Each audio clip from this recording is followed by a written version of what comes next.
Hello everyone, स्वागत है आप सभी किसी लैंग्वेज इडू में। मेरा नाम दीपा रावत है और आशा करती हूँ कि आप सब अच्छे होंगे। यदि आप चैनल पर नए हैं तो चैनल को लाइक करें, शेयर करें और साथ में सब्सक्राइब भी कर लीजिएगा ताकि आने वाली नोटिफिकेशन सबसे पहले आपको पहुंचे।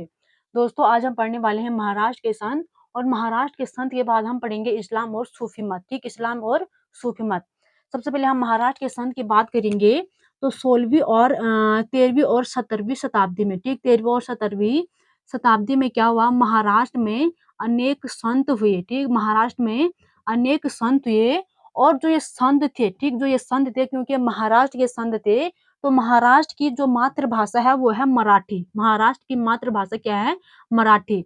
अब जो ये संत थे तो इन संतों ने मराठी भाषा में अनेक गीत गाए। ठीक, अनेक गीत लिखे। ठीक, इनके जो गीत थे ये गीत आज भी मतलब प्रचलित थे।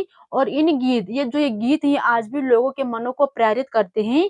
आज भी इन गीतों को गाया जाता है। ठीक, आप देखो जो महाराष्ट्र में जो महत्वपूर्ण संत थे, ठीक, जो महत्वपूर्ण संत थे, सबसे पहले उनमें था, एक था ज्ञानदेव। ठीक, ज्ञानदेव हो गया, नामदेव, ज्ञानदेव, नामदेव, तुकाराम, तुकाराम एकनाथ। ठीक, ये महत्वपूर्ण संत थे।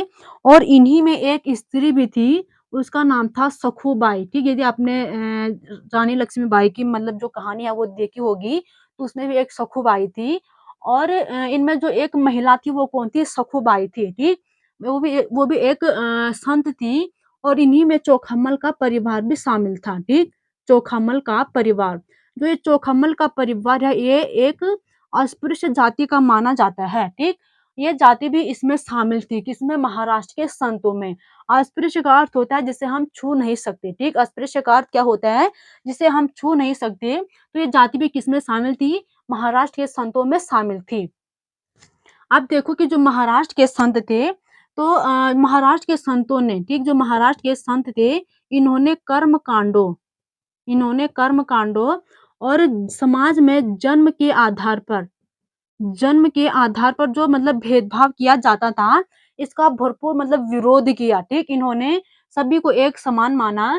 क्योंकि आप इसमें देख सकते हैं कि जो महाराष्ट्र के संत थे, इसमें जो अस्पृश्य जाति थी वो भी शामिल थी। ठीक, तो जितने भी समाज में जितने भी कर्मकांड बनाए गए थे, कर्मकांड मतलब जितने भी पूजा स्थल, धार्मिक स्थल बनाए गए थे, और जन्म के आधार पर जैसे व्यक्ति को मतलब व्यक्ति के साथ भेदभाव किया जाता था। यदि वो ऊंची जाति का हो तो उसे उच्च उच्च पद दिया जाता था, और यदि वो नीची जाति को तो उसे मतलब छोटा पद दिया जाता था। तो इसका इन्होंने क्या किया? पूरा मतलब विरोध किया। ठीक, इसका क्या किया? विरोध किया। दूसरा, जो ये संत थे, इन्होंने सन्यासों के विचारों को ठुकरा दिया। ठीक, जो सन्यास लोग होते थे उनके विचारों को भी इन्होंने ठुकरा दिया। ठीक, उनके विचारों को भी क्या कर दिया? ठुकरा दिया। अब देखो कि जो महाराष्ट्र के संत थे, ठीक, जो महाराष्ट्र के संत थे, महाराष्ट्र तो मतलब एक क्षेत्र हो गया। ठीक, पूरा भारत हुआ नहीं, भारत का एक छोटा सा मतलब राज्य है। तो जो महाराष्ट्र है, तो महाराष्ट्र में जो ये क्षेत्रीय परंपरा, जो ये भक्ति मतलब कहाँ से उत्पन्न हुई? तो ये भक्ति पदमपुर से उत्पन्न हुई थी। ठीक, पदमपुर से। अब देखो पदमपुर में क्या हुआ? पदमपुर में मतलब विष्णु का अवतार हुआ। ठीक, किसी रूप में विष्णु का अवतार हुआ। और जब वहां विष्णु का अवतार हुआ तो प्रत्येक व्यक्ति मतलब ईश्वर के विचारों पर केंद्रित हो गया। ठीक, प्रत्येक व्यक्ति क्या हुआ? ईश्वर के विचारों पर केंद्रित हो गया। अब देखो इन्होंने कहा, जो ये संत थे, इन्होंने कहा यदि आपको भक्ति करनी है, ठीक, यदि आपको भक्ति करनी है तो दूसरे व्यक्ति के दुखों को समझना होगा। ठीक, उसके दुखों को बांटना होगा। वही आपकी सच्ची भक्ति है, वही आपकी क्या है? सच्ची भक्ति। तो ये हो गया महाराष्ट्र के संत। अब हम इसमें देखेंगे जो सिद्धाचार्य, योगी और नाथपंथी थे। ठीक, नाथपंथी, सिद्धाचार्य और योगी के बारे में हम पढ़ेंगे।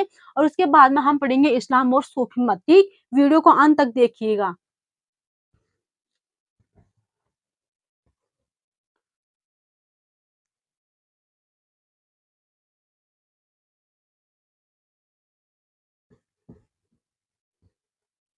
अब हेडिंग डालेंगे हम, नाथपंथी, नाथपंथी, सिद्ध और योगी।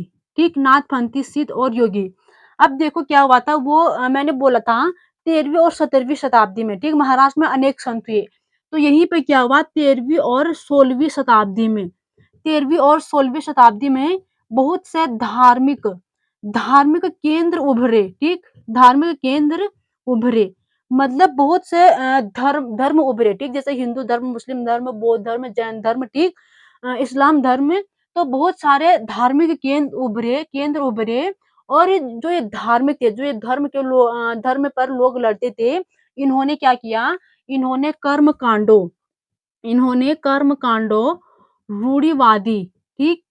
रूढ़िवादी धारणा का विकास किया, ठीक? रूढ़िवाद का क्या अर्थ क्या होता है? जो मतलब पुराने ज़माने में जितने भी हमारे पूर्वज हैं, यदि उनकी सोच मतलब पुरानी है और आज भी हमारी वही सोच है, ठीक? आज भी हमारी वही सोच है, उसी को रूढ़िवाद कहा जाता है। उसी को क्या कहा जाता है? रूढ़िवाद कहा जाता है। जैसे मान के चलो जो पुराने लोग थे, यदि वो छुआछूत मानते हैं और यदि हम भी आज छुआछूत को मानते हैं, तो हम क्या हो गए? रूढ़िवादी हो गए, ठीक? इसी को कहा जाता है रूढ़िवादी। तो इसमें क्या था? नाथपंथी, सिद्ध और जो योगी थे, ये भी इनमें शामिल थे, ठीक? नाथपंथी, सिद्ध और योगी इनमें शामिल थे, ठीक? रूढ़िवादियों में शामिल थे। हम कह सकते हैं कि जो नाथपंथी, सिद्ध और जो योगी थे, वो आज भी क्या है? रूढ़िवादी हैं, ठीक? पुरानी धारणाओं को क्या करते हैं? पुरानी जो धारणाएँ हैं, उन्हें उनका भी मतलब आज विकास करते हैं, उन्हीं को मानते हैं, ठीक? उन्हीं को मानते हैं, इसी को क्या कहा जाता है? रूढ़िवाद कहा जाता है। तो 16वीं 13वीं और 16वीं शताब्दी में बहुत से धार्मिक केंद्र उभरे, जिनमें क्या हुआ? जिन्होंने कर्मकांडों, जितने भी पूजा स्थल हैं, जितने भी धार्मिक केंद्र हैं और रूढ़िवादी सोच को क्या दिया? रूढ़िवादी सोच को बढ़ावा दिया, ठीक? रूढ़िवादी सोच को बढ़ावा दिया। इन्हीं में नाथपंथी, सिद्ध और योगी भी शामिल थे, ठीक? इन्हीं रूढ़िवादी और कर्मकांडों में कौन शामिल था? नाथपंथी, सिद्ध और योगी इनमें शामिल थे। अब देखो जो नाथपंथी, सिद्ध और योगी था, इन्होंने इन्होंने संसार का परित्याग करने का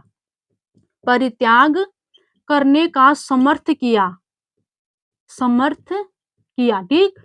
संसार का परित्याग करने का समर्थ किया।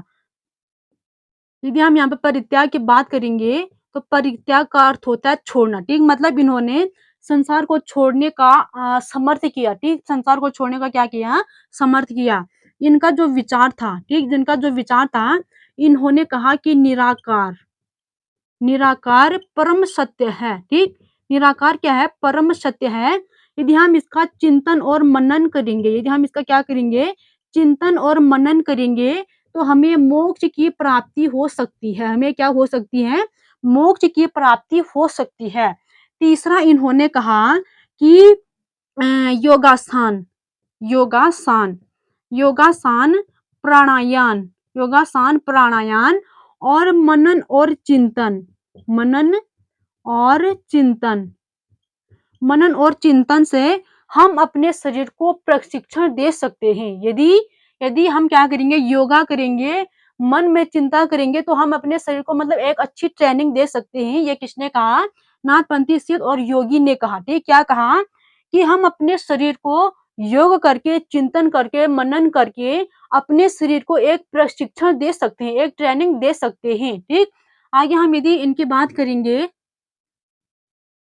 इन्हीं के द्वारा, ठीक? इन्हीं के द्वारा मतलब रूढ़िवादी धारणा को अपनाया गया और बाद में जो ये रूढ़िवादी धारणा थी, ये उत्तर भारत में फैल गई, ठीक? उत्तर भारत में फैल गई और उत्तर भारत के जितने भी लोग थे, वो रूढ़िवादी धारणा को भी बढ़ावा देने लगे। किसके कारण?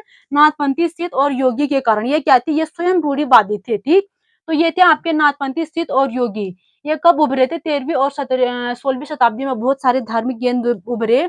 जब ये धार्मिक केंद्र उभरे, तो इन्होंने रूढ़िवादी धारणा को बढ़ावा दिया।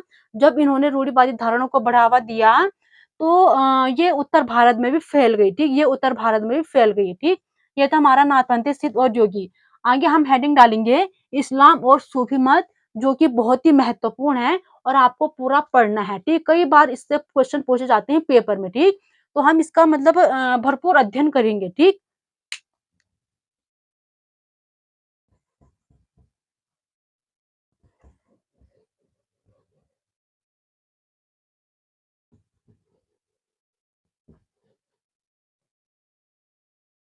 अब हम हेडिंग डालेंगे इस्लाम और सूफी मत। इस्लाम और सूफी मत। अब देखो संत और सूफियों में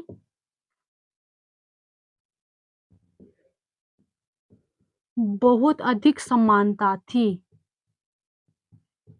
बहुत अधिक समानता थी। दूसरा देखो तो इन्होंने कई विचारों का कई विचारों का आदान-प्रदान किया और उनको अपनाया, ठीक? उनको अपनाया। तीसरा हम यदि सूफ़ी की बात करेंगे यदि हम सूफ़ी की बात करेंगे, तो सूफ़ी रहस्यवादी थे। सूफ़ी रहस्यवादी थे। सूफ़ी रहस्यवादी थे। दूसरा देखेंगे कर्मकांडों कर्मकांडों, आचार संहिता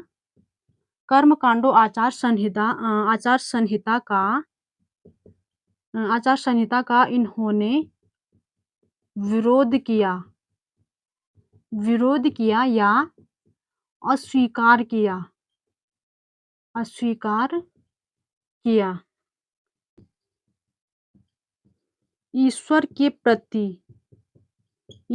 प्रति प्रेम, भक्ति भाव और प्रत्येक व्यक्ति के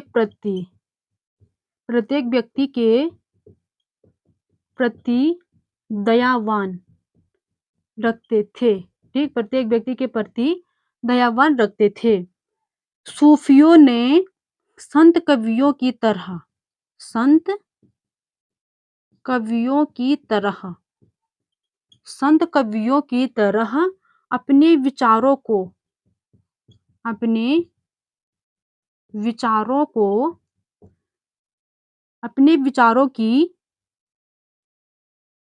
को व्यक्त करने के लिए अपने विचारों को व्यक्त करने के लिए काव्य कृति लिखी। जो सूफी थे, तो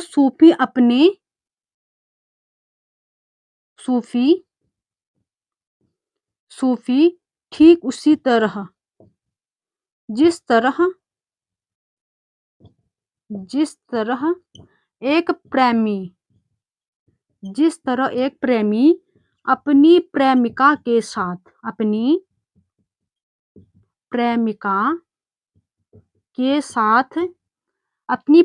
के साथ रहना चाहता है, उसी तरह सूफी ईश्वर के साथ जुड़े रहना चाहता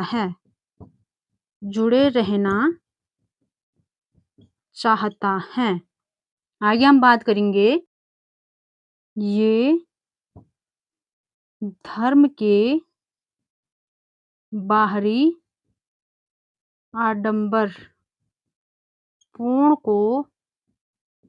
पूर्ण को अस्वीकार करते हैं।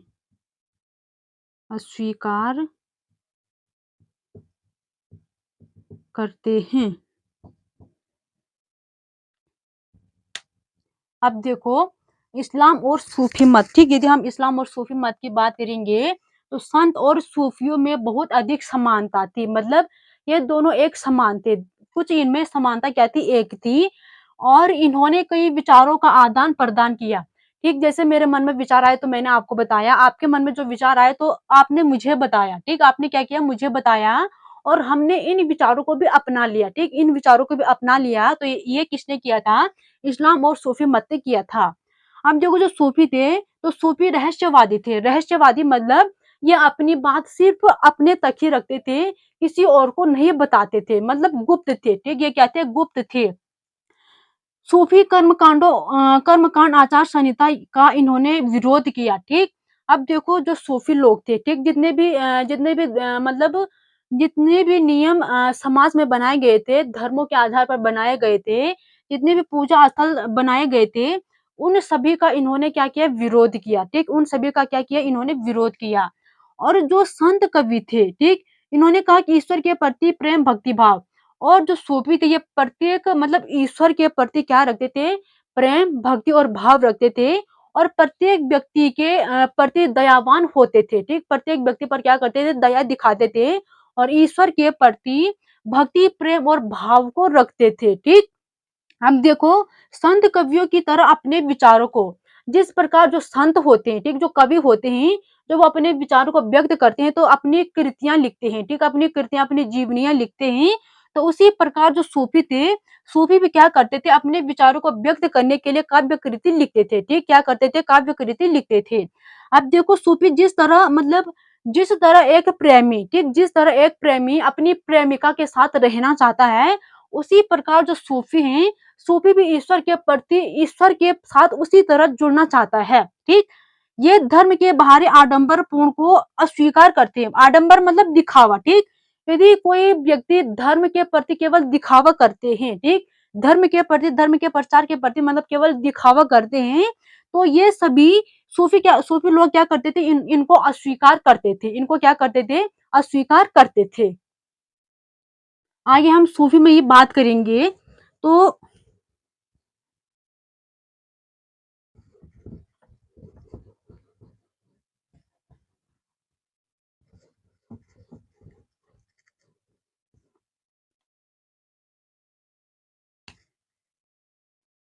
अब देखो गद्य, ठीक, जैसे गद्य हो गया, तो गद्य में जैसे कहानी आती है, कविताएं आती है, तो गद्य में, ठीक, गद्य का एक बड़ा भाग, एक बड़ा भाग सूफी के, सूफी संतों के, सूफी संतों के इर्द गिर्द,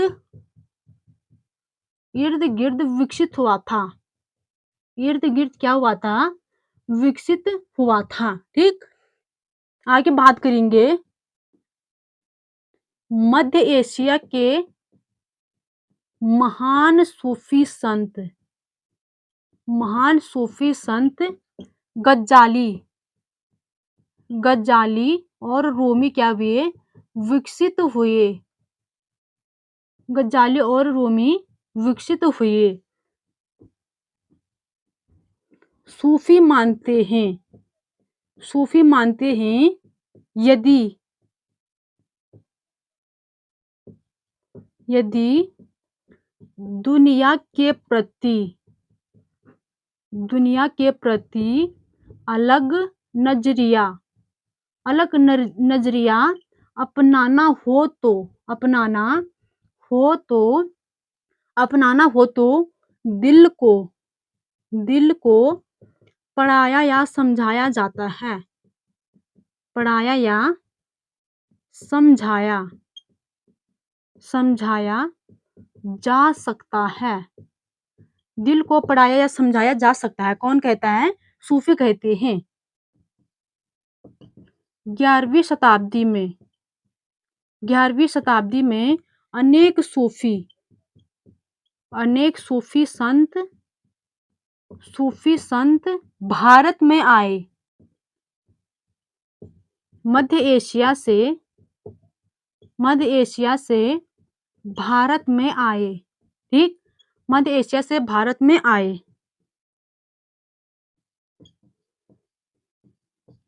दिल्ली सल्तनत के काल में सूफी मजबूत होती गई, सूफी मजबूत होती गई। उपमहाद्वीप में अनेक सूफी केंद्र खोले गए, अनेक सूफी केंद्र खोले गए। इनमें महत्वपूर्ण था चिश्ती सिलसिला, चिश्ती सिलसिला इनमें महत्वपूर्ण था। इनमें औलियाओं की, औलियाओं की एक लंबी कतार थी, एक लंबी कतार थी। उन्हीं में से सबसे पहले हम देखेंगे निजाम ख्वाजा,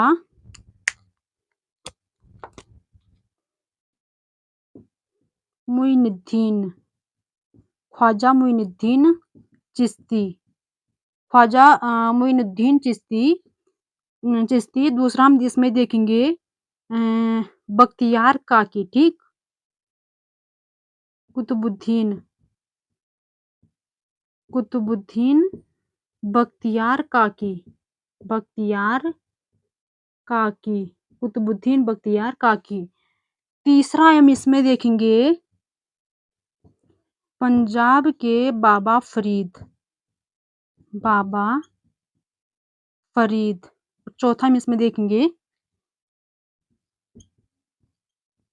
दिल्ली का निजामुद्दीन,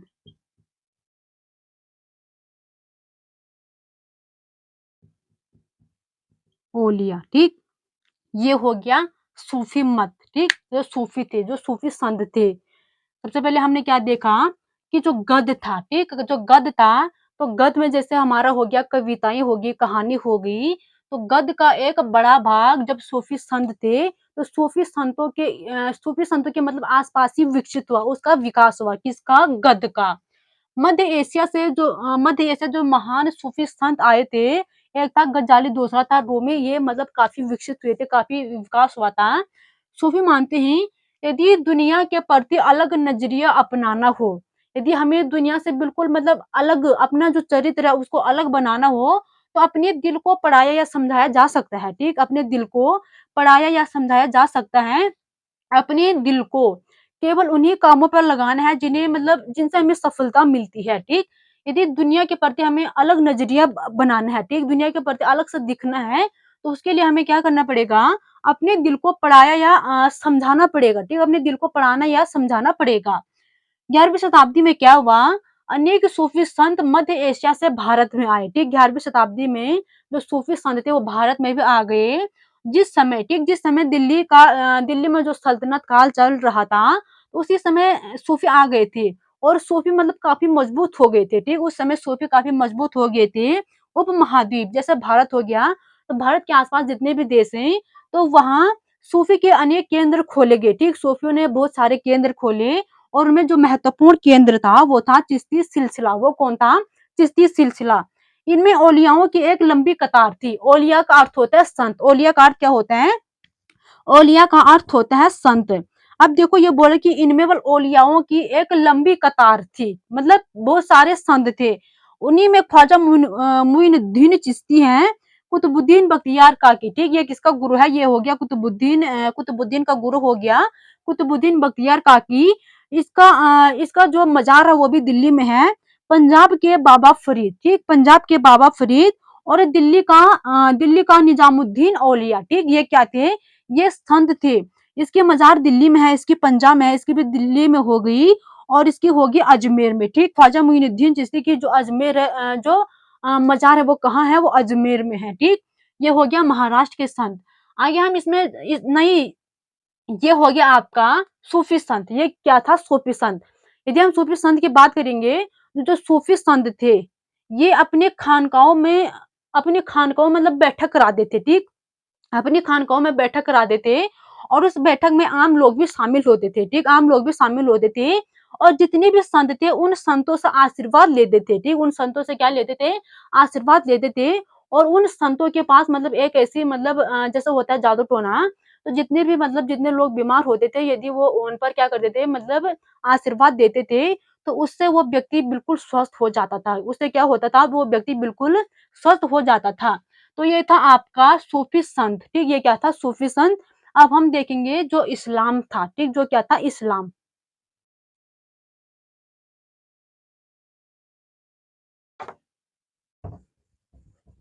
सूफियों के पास चमत्कारिक मतलब शक्तियाँ होती थी और इन शक्तियों से जितने भी लोग बीमार होते थे या उन्हें कुछ होता था, अपनी शक्तियों से ये उन्हें जल्दी ठीक कर देते थे, ठीक? कौन? सूफी संत।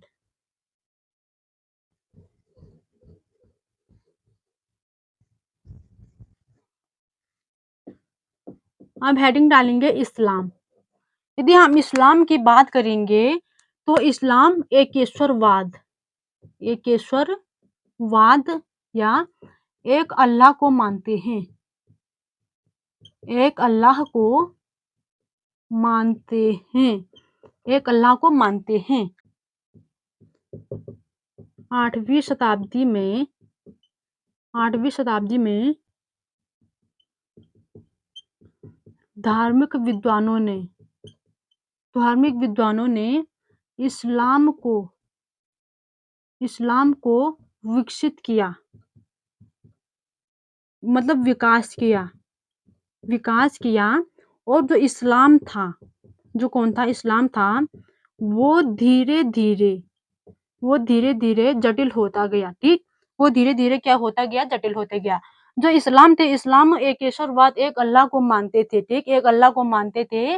और 8वीं शताब्दी में बहुत सारे धार्मिक विद्वान आए और उन विद्वानों ने जो इस्लाम धर्म था, तो इस्लाम धर्म का विकास किया और इसी से जो इस्लाम था, वो धीरे-धीरे जटिल होता गया, मतलब कठिन होता गया, ठीक? तो ये थी आज की कहानी।